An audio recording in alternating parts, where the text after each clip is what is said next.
5 of Explorers of North America. I hope you've been enjoying learning about this. This is kind of our social studies unit for the year. We only have 1 week left of school, so I'm bummed because I won't get to see you guys on Zoom and things like that, but we're excited to get some finished up learning. So for this chapter, the assignment is to write an opinion statement based upon this prompt. Many explorers didn't find what they were looking for, but they made other important discoveries. Imagine you are a British explorer in the late 1700s inspired by James Cook's story. Write an editorial urging the British government to find your mission. You will create, despite Cook's tragedy, develop an outline or use a graphic organizer to guide the draft you will create in the upcoming lessons.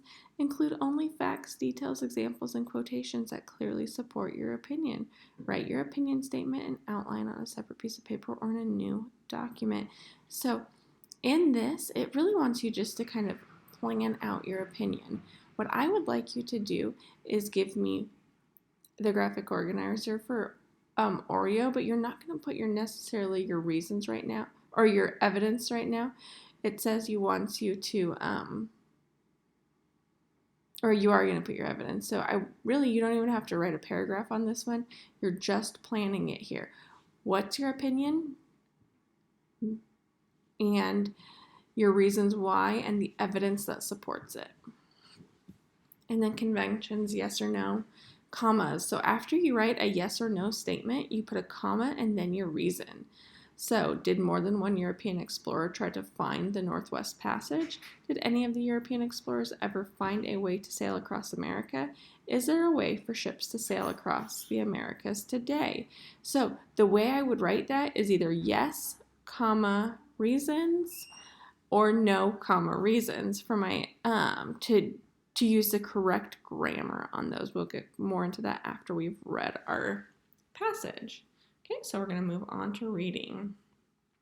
So in Explorers of North America, we are reading Chapter 5, The Core of Discovery.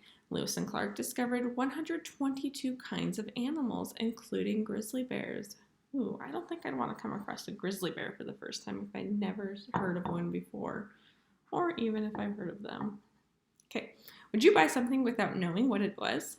That's what the United States did in 1803. President Thomas Jefferson paid France $15 million for 800,000 square miles of land. This land was west of the Mississippi River. In this painting, Lewis and Clark encountered a group of Native Americans. The team of Lewis and Clark, the land that Jefferson bought in 1803, doubled the size of the United States. But nobody in the United States knew much about the land. Jefferson sent Meriwether Lewis and William Clark to explore it. Lewis was Jefferson's personal secretary. He was also an explorer. Clark had served in the army with Lewis. Both men knew how to survive in the wilderness. This drawing from Clark's journal introduced Americans to the white salmon trout, now known as the coho or silver salmon. Jefferson told Lewis and Clark to travel west to the Pacific Ocean. They were sent to study the people, plants, land, and animals along the way. Jefferson wanted answers to many questions. Was there a river flowing west all the way to the Pacific? How high were the Rocky Mountains? Were the Native Americans friendly? Lewis and Clark formed a group of almost 50 men called the Corps of Discovery. On May 14th, 1804, the Corps left St. Louis, Missouri. They began a hard journey on the Missouri River. The men often had to paddle upstream. Sometimes they had to get out and pull their boats. They covered less than 14 miles each day. Clark was a terrible speller in his journal. He spelled mosquito 15 different ways. The men reached present-day North Dakota after several months. They camped there for the winter. 2 people joined the group. One was the Native American woman named Sacagawea. The other was her French husband, Toussaint Charbonneau. The 2 were hired as interpreters.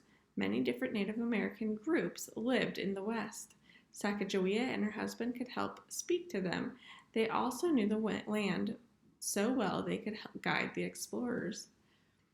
Lewis and Clark reported infinite numbers of prairie dogs on their travels. The prairie dog population has fallen nearly 98% since that time. Reaching the Pacific. By the summer of 1805, the Corps reached Sacagawea's home in present-day Montana. They crossed the Rocky Mountains on horseback. They made dugout canoes and continued along a new river. In November, they finally reached the Pacific Ocean. It was a thrilling moment. The journey was not over yet. They still had to travel home. That took them another year. The men made it back to St. Louis in September 1806. In 2 years, the Corps of Discovery traveled more than 8,000 miles. They never found a river running all the way to the Pacific Ocean, but they learned valuable information about the plants, animals, people, and the land in the new American territory. So we have a map here, the Corps of Discovery route.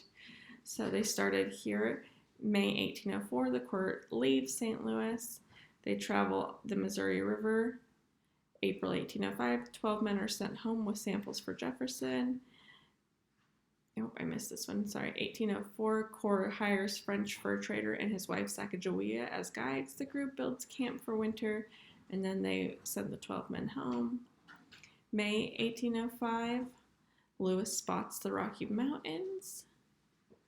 June 1805, they come to a fork in the road. They go south. August 1805, the Corps enters present-day Montana, home of Sacagawea. And then November 1805, they reach the Pacific Ocean. So some of the rivers that it looks like they traveled across were the Missouri River, and then they went over the Rocky Mountains on foot, and then to the Columbia River at the end. And notice that they ended up in Washington State. Exploring the Louisiana Purchase was a major task. The land makes up about 23% of the territory of the United States today. Lewis and Clark ended their journey into the Pacific Ocean at present-day Cape Disappointment in Washington. And that's where we end our reading for today. So just a reminder for your questions today. You are writing that opinion piece on whether or not you're not even writing the opinion piece, you're writing your Oreo graphic organizer. Remember at the top is your opinion, your reasons, and then 2 supporting evidence for each one. So you need 3 reasons and 2 supporting evidence for each one. And then that's it. And then these are questions that you're going to answer from previous chapters with yes or no, and then comma, and then your reasons why. And that's it for today's 5th graders. Thanks for being so great.